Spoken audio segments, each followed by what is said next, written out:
Ambassador Daeho Kim looked out the small window of the shuttle as it moved toward the Golden Palace. The building was huge.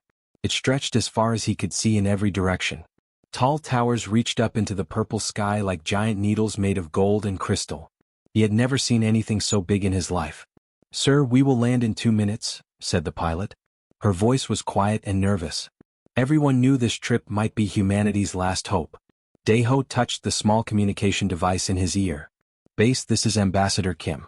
We are about to land at the palace." A voice came back through the device. "Copy, Ambassador. Remember, you are just there to buy us time. Do not sign anything." "Understood." Daeho looked down at his simple black uniform. It looked very plain compared to the fancy clothes he had seen the aliens wear. But that was okay. He was not here to look pretty. Behind him sat 5 other humans. Captain So-young Park led his security team. She was a small woman but very strong. Her hand stayed close to her weapon at all times. The other 3 security guards looked calm, but Daeho could see they were ready for trouble. "Everyone remember the plan?" he said quietly. "We are here to talk. Nothing more. If things go bad, we follow Captain Park's orders." The shuttle landed with a small bump. Through the window, Daeho could see their escorts waiting. The Zephyrians were tall creatures that looked like giant lizards. Their skin changed colors from green to gold as they moved. They had big teeth and claws that could easily cut through human skin. "Time to go," said Captain Park. She stood up first and checked her weapon one more time. The shuttle door opened with a hiss. Hot air filled the small ship. It smelled like flowers and metal. Daeho stepped out first, followed by his team. A tall Zephyrian walked toward them. His scales were bright red with gold edges. He wore fancy clothes covered in jewels. When he spoke, his voice sounded like rocks grinding together.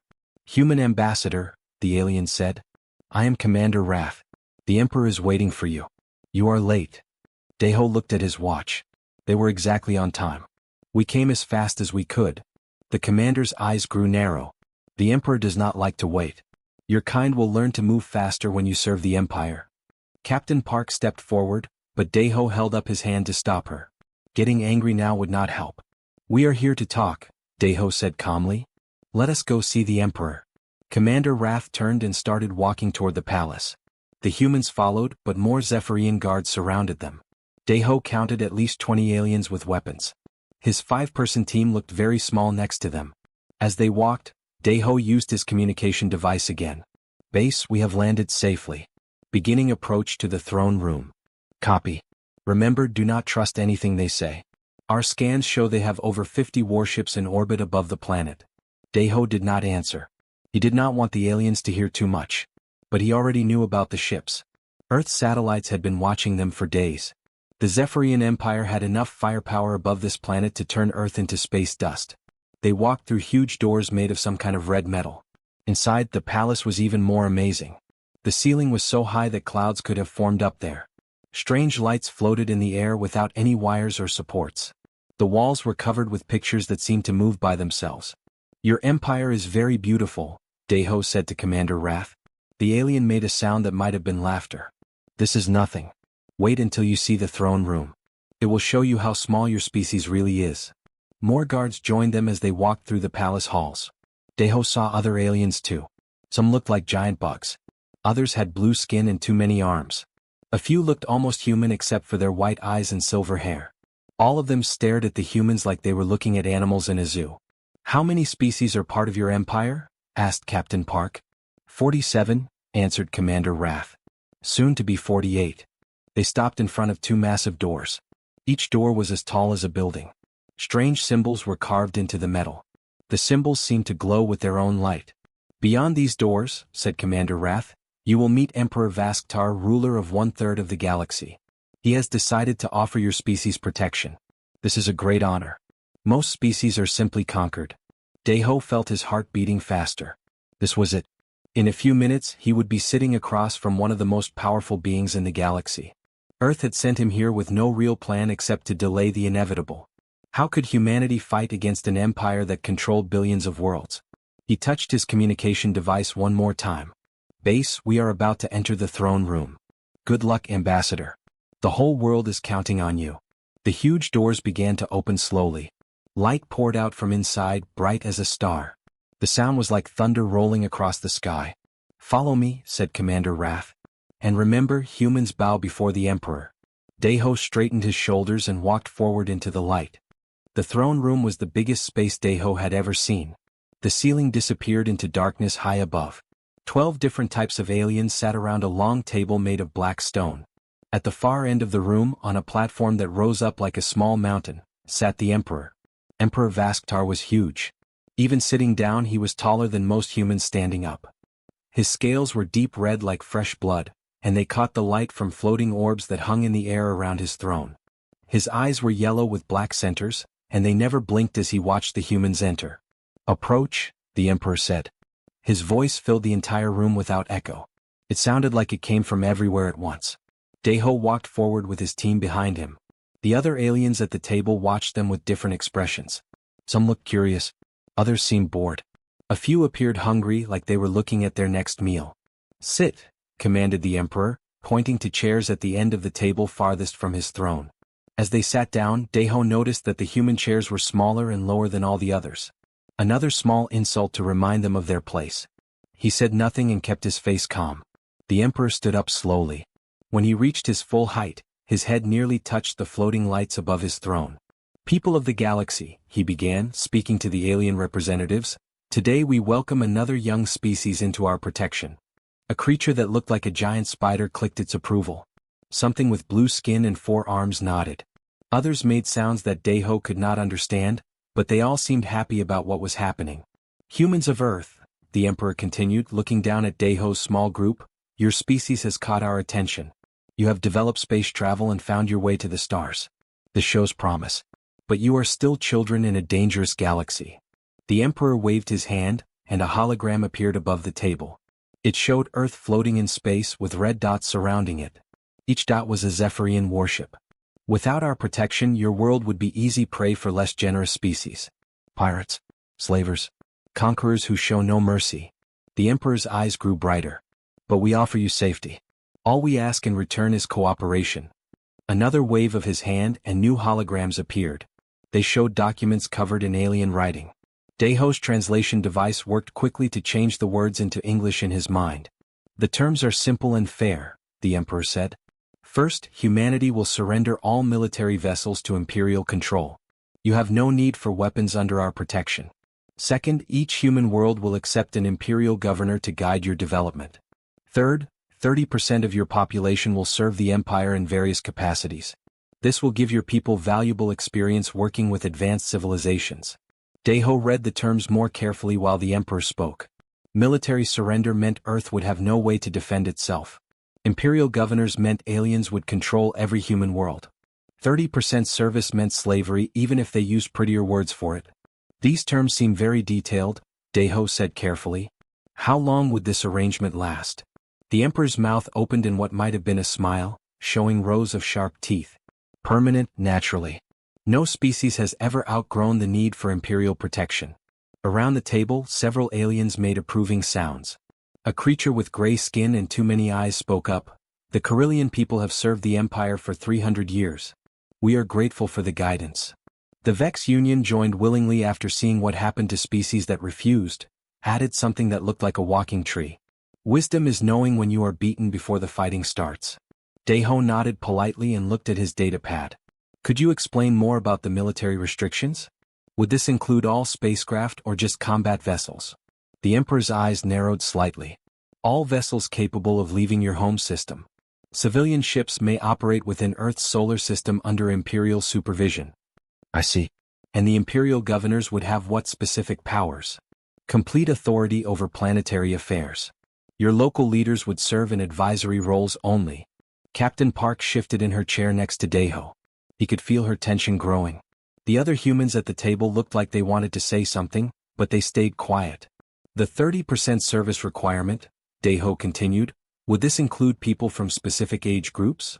"Ages 18 to 45, selected for optimal health and capability," the Emperor replied. His voice was getting colder. "These questions suggest doubt, Ambassador. The terms are generous and non-negotiable." "Of course, Your Majesty. I simply want to understand all details before presenting them to my government." A reptilian creature with purple scales laughed. "Present them? Human, you will sign these accords today. Your government will accept what you decide here." The Zakthon clans learned this lesson the hard way, said another alien. Their negotiator tried to delay too.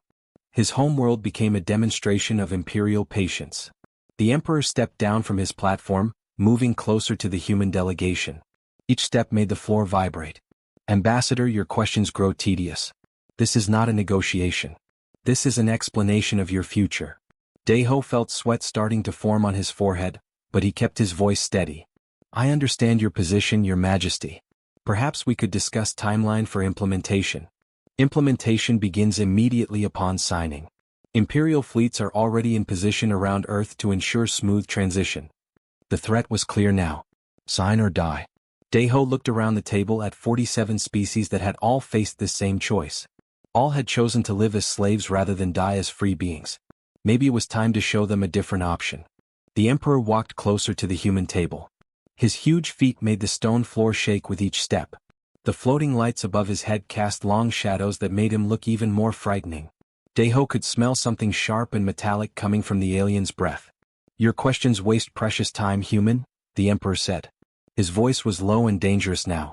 Every species asks the same pointless questions. Every species learns the same truth. Resistance is death. Cooperation is survival.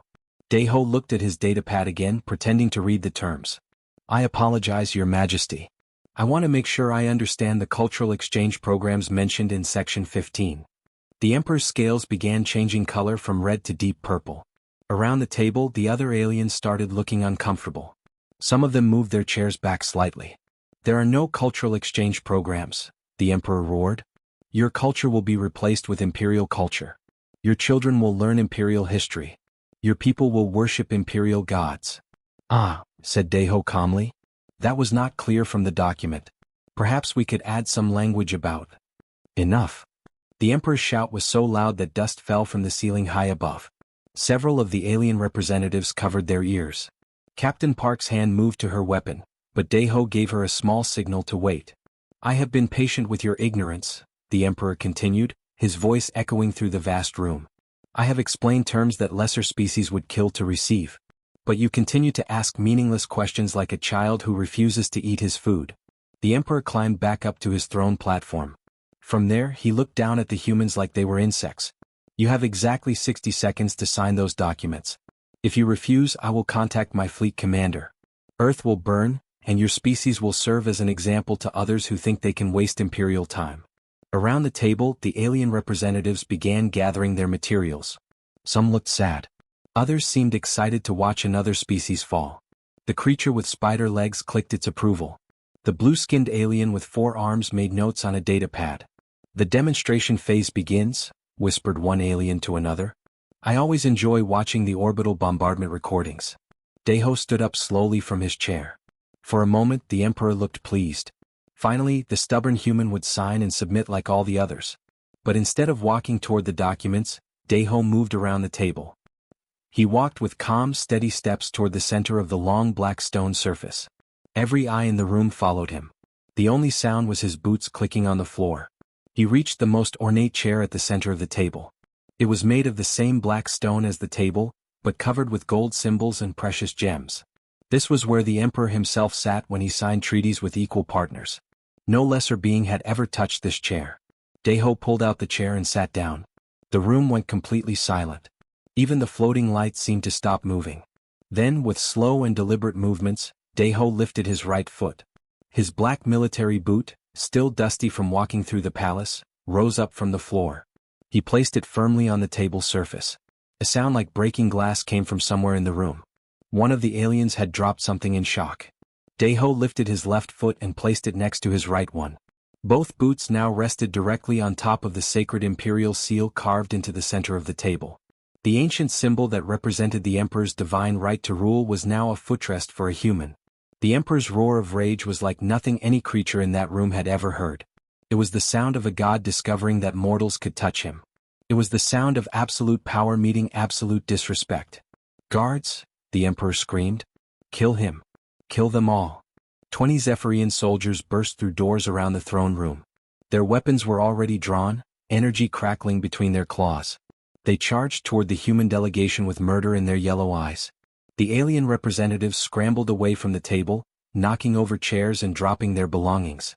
The spider creature fell backward and rolled across the floor. The blue-skinned alien used all four arms to climb over other representatives trying to escape. "You dare," the Emperor continued screaming. "You dare touch the sacred seal. Your species will suffer for 10,000 years. I will make your homeworld into a monument to the price of disrespect." Captain Park and her security team stood up with weapons ready, but they were outnumbered 4-1. The Zephyrian guards were almost close enough to strike. Daiho sat calmly in the Emperor's chair with his boots still on the sacred table. He reached up and touched the small communication device in his ear. His voice was quiet but clear in the chaos of the throne room. "Checkmate." Suddenly, every screen in the throne room blazed with light. Every screen in the massive throne room came to life at once. The floating displays that had been dark suddenly showed bright images from across the galaxy. The Zephyrian guards stopped their charge toward the humans and stared at the screens in confusion. On the largest screen above the Emperor's throne, a young human woman in a military uniform appeared. She was sitting at a computer in what looked like a spaceship. Behind her, other humans worked at similar machines. "Orbital Defense Platform 7. Offline," she said into her headset. Her voice was calm and professional. "Planetary shield generators. Offline. Imperial Fleet Communication Network. Offline." The Emperor's rage turned to confusion, then to growing horror. "What is this?" he demanded. More screens lit up around the room. Each one showed different human teams in different locations. A man with short black hair stood in what looked like a power plant. "Energy grid for Sector 12, shutdown complete," he reported. Another screen showed a woman standing in front of massive computer servers. "Military command database. Access denied to all Imperial users," she said. The Emperor spun around, looking from screen to screen. "This is impossible. Those locations are across the entire Empire. Humans cannot travel that fast." Daiho remained seated in the Emperor's chair, his boots still resting on the sacred seal. "We did not need to travel, Your Majesty. We were already there." On another screen, a young man appeared. He was standing on what looked like a space station. "Life support systems secured. Population safe. Imperial control systems disabled. Mining operations in the Outer Rim shut down," reported another human from a different screen. "No injuries to workers. Just cutting the power to Imperial oversight systems." The Emperor watched his empire go dark one system at a time. Each screen showed the same thing: human teams disabling Imperial control systems with precision and speed that seemed impossible. Captain Park stood next to Daiho's chair, her weapon still ready but no longer needed. The Zephyrian guards had stopped moving entirely. They were too shocked by what they were seeing to remember their orders. "For 3 months, Daiho said quietly, while you were planning how to conquer Earth, our computer specialists were learning about your networks. Every system in your empire is connected. Every connection can be followed. Every door has a key if you know how to find it." The alien representatives around the table were reading their own datapads now, checking reports from their homeworlds. The spider creature was clicking frantically as information poured in. The blue-skinned alien's 4 hands could not type fast enough to keep up with the messages. "Our homeworld's Imperial garrison is locked out of their own computers," whispered one alien to another. "The space station above our capital cannot move or communicate," said a different representative. On the main screen, the human woman appeared again. "Imperial flagship domination. All systems offline. Ship is secure but undamaged. Crew is safe but cannot access any controls." The Emperor looked up at the ceiling where his personal command ship had been orbiting the planet just minutes before. His most powerful vessel, the one that could destroy entire worlds, was now floating helplessly in space. "How?" the Emperor whispered. "Our security systems were designed by the finest minds in the galaxy." Daiho leaned back in the ornate chair. "Your security was designed to stop ships and weapons. But information travels differently than bullets. Ideas can go places that armies cannot reach." More reports came in from the screens around the room. Human teams were everywhere, on Imperial space stations and computer centers at communication hubs. They had infiltrated every important system in the Zephyrian Empire without firing a single shot. "The beauty of it," Daiho continued, "is that we have not destroyed anything. We have not hurt anyone. We have simply turned off your ability to hurt others." The Emperor's scales had gone completely white. In Zephyrian culture, this meant total shock and fear. "You could have killed billions," he said. "Yes," Daiho agreed. "But we chose not to. Destroying is easy. Any species with weapons can destroy. Building something better takes wisdom. Around the table, the alien representatives were having quiet conversations. If humans could disable the mighty Zephyrian Empire so easily, what did that mean for everyone else? Were their own worlds as vulnerable? A creature that looked like a walking plant spoke up. Ambassador, could your people do this to any of our civilizations? Deho looked around the room at 47 species that had accepted imperial rule rather than fight for their freedom. We could, he said honestly. But we do not want to rule anyone. We want to work together. The Emperor stepped down from his platform slowly. For the first time since the humans had arrived, he looked small and uncertain. His absolute power had vanished in a matter of minutes. What do you want from us? He asked. Deho smiled and kept his boots exactly where they were on the sacred seal. Now we can begin real negotiations. The throne room remained quiet except for the soft hum of the screens showing disabled imperial systems across the galaxy. Emperor Vasktar stood at the bottom of his platform, no longer the towering figure of absolute power. His white scales showed his fear and shock to everyone in the room. Deho adjusted his position in the Emperor's chair, making sure his boots stayed firmly planted on the sacred imperial seal. The message was clear to everyone watching. The old rules no longer applied. Your Majesty, Deho said calmly, please sit down. We have much to discuss. The Emperor looked around the room as if seeing it for the first time. The alien representatives were all staring at him, waiting to see what the most powerful being in the galaxy would do when he had no power left. Slowly, the Emperor walked to one of the regular chairs at the table. Not his throne, not his platform, but a simple chair like everyone else used. When he sat down, he was at the same level as the humans for the first time. What are your terms? He asked quietly. Partnership, Deho replied. Real partnership. Not the false protection you offered us. He gestured to one of the screens where a human team was working at a computer station. As you can see, we have learned much about your technology. But we are not here to steal or destroy. We want to share knowledge and work together. The spider-like alien clicked nervously. Ambassador, if your people can do this to the Empire, what stops you from doing it to all of us?